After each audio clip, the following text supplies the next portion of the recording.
இடம்பொருள் நேயர்களுக்கு வணக்கம். ஸோ இன்றைக்கி பார்த்தீங்க அப்படின்னா இப்போ தமிழும் சரஸ்வதியும் சீரியலில் இப்போ கார்த்திக்கும் தமிழுக்கும் ஒரு பெரிய சண்டை ஆகிடுச்சு. இதுக்கு நமக்கு சமக்கம் ஒரு தமிழ் நடந்துக்கிறதெல்லாம் பார்த்தா ஏன்பா அப்படி முட்டாள்மா நடந்துக்கிற அப்படின்னு சொல்லிட்டு, ஏன்னா தத்தி தத்தி அப்படின்னு சொல்லிட்டு தம்பியை கிண்டல் திட்டி எல்லாரும் முன்னாடியும் கோபமாக பேசி ஒரு மாதிரி அவமானப்படுத்துகிற மாதிரி நடந்துக்கிட்டு, இதில் வேறு பார்த்தீங்க அப்படின்னா படிச்சிருக்கலான்னு திருப்பி சொல்லும் போது ஏன்பா உனக்கு பொறாமையாப்பா அவன் தம்பி படிச்சிருக்காரு நீ படிக்கலன்ட்டு அப்படின்லாம் நமக்கு தோண ஆரம்பிக்குது.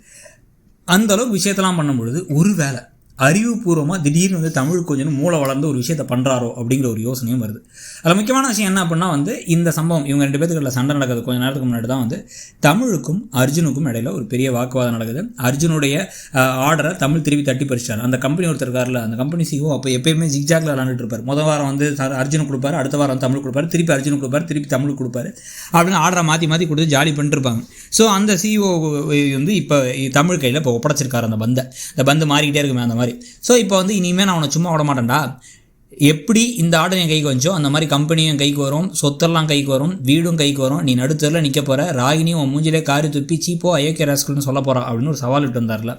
அதை தான் அதுக்கான ஒரு முயற்சி தான் இப்போ தமிழுக்கும் கார்த்திக்கும் நடந்த சண்டையோன்னு தோணுது. எல்லாரும் முன்னாடி வச்சு ஒரு சண்டையை போட்டு பிரச்சனை பண்ணி கார்த்தியை ரொம்ப அவமானப்படுத்துகிற மாதிரி பேச, கார்த்தி என்னால் மனசு தாங்க முடியலடா அப்படின்னு போயிட்டு அர்ஜுன் கூட சேர நம்மலாம் ஷாக் ஆகி கார்த்தியை திட்டிகிட்டு இருக்கும்பொழுது அனுப்பிவிட்டதே இவர் தான், இன்சைடர் இன்ஃபர்மேஷன் மாதிரி உள்ளேருந்து நீ எனக்கு தகவலாம் கூட இவனை கொஞ்சம் கொஞ்சமாக காலி பண்ணுறோம் அப்படின்னு சொல்லிட்டு நீங்கள் நாங்கள் அப்படின்னு மங்காத்தா படத்து அஜித்தும் அர்ஜுனும் மாதிரி இவங்க 2 பேரும் அங்கே போயிட்டாங்களோ அப்படிங்கிற ஒரு பாயிண்ட்டும் இருக்குது. ஒருவேளை கார்த்தி அங்கே போய் அர்ஜுனோட சேர்ந்து அர்ஜுன் முதுகில் குத்தி மொத்தமாக எல்லா விஷயத்தையும் காலி பண்ணிவிட்டு அவருடைய ரகசியங்கள் எல்லா உண்மைகள் எல்லாத்துக்கான ஆதாரத்தையும் கொடுத்து அதை ராகினிட்டையும் போட்டு காமிச்சு உன் புருஷங்கிறிய அவனை பற்றி எல்லா உண்மைகளும் தெரிஞ்சு ஆதாரத்தோட பாரு, இவன் ஜெயிலில் போனான் அப்படின்னா நீ அவனோட கொள்ளக்காரன் ஒரு ஃப்ராடோட புள்ளன்னு சொல்லிட்டு அவன் பிள்ளைய வளர்க்கணும்.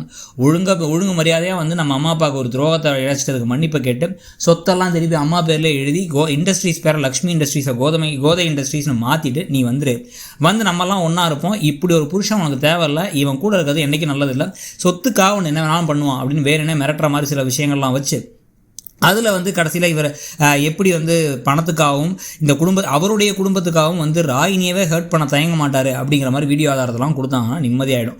கதையில் அப்படியே அர்ஜுனை பற்றி இருக்கிற எல்லா பிம்பத்தையும் உடச்சி அர்ஜுனை உள்ளேருந்தே காலி பண்ணி எல்லா விஷயத்தையும் பண்ணலாம். நல்லவங்க எப்பயுமே நேர் வழியில் தான் பயணிக்கணும் அப்படின்லாம் இல்லை. இந்த மாதிரி ஒரு நம்ம என்ன ஆயுதம் எடுக்கணும் அப்படிங்கிற நம்ம எதிராளி தான் முடிவு பண்ணுவாங்க அப்படிங்குவாங்கல்ல. ஸோ அர்ஜுன் இந்த மாதிரி குறுக்கு புத்தியோடு செயல்படும் பொழுது இவரும் கொஞ்சம் குறுக்கு புத்தியோடு செயல்பட்டு கார்த்தியை அங்கே அனுப்பி கார்த்தியை வச்சு இவருடைய எல்லா விஷயங்களையும் தெரிஞ்சுக்கிறது பெஸ்ட்டாக தான் இருக்கும். அப்படியே அர்ஜுனையும் காலி பண்ணிட்டு கதையும் மொத்தமாக முடிச்சு விட்டுறலாம். அர்ஜுன் ஜெயிச்சிட்டே இருக்க திருப்பி தமிழ் முட்டாள் மாதிரி ஏதாவது பண்ணிட்டே இருந்தார். இப்போ கோவப்பட்டதும் வெறுமனே தமிழ் தான் கோவப்பட்டார், அதில் காரணமே இல்லைங்கிற மாதிரிலாம் இருந்துச்சு. அப்படின்னா இந்த கதையில் எந்த ஒரு கேரக்டர் மேலே நம்ம ஒரு அபிமானம் வராமல் அடைச்சா போங்கப்பா லூசுங்களா அப்படிங்கிற மாதிரி ஆகிடும் கதை கேரக்டர்ஸை பார்க்கும்பொழுது. ஸோ உங்களுக்கு என்ன தோணுதுங்கிறத சொல்லுங்கள். ஒருவேளை அர்ஜுனை ஏமாத்துறதுக்காக தான் கார்த்தியும் தமிழும் சண்டை போடுற மாதிரி நடித்து கார்த்தி அங்கே போய் சேர்ந்துட்டாருன்னா ஓகேன்னு நினைக்கிறீங்களாங்கிறத சொல்லுங்கள். தேங்க்யூ.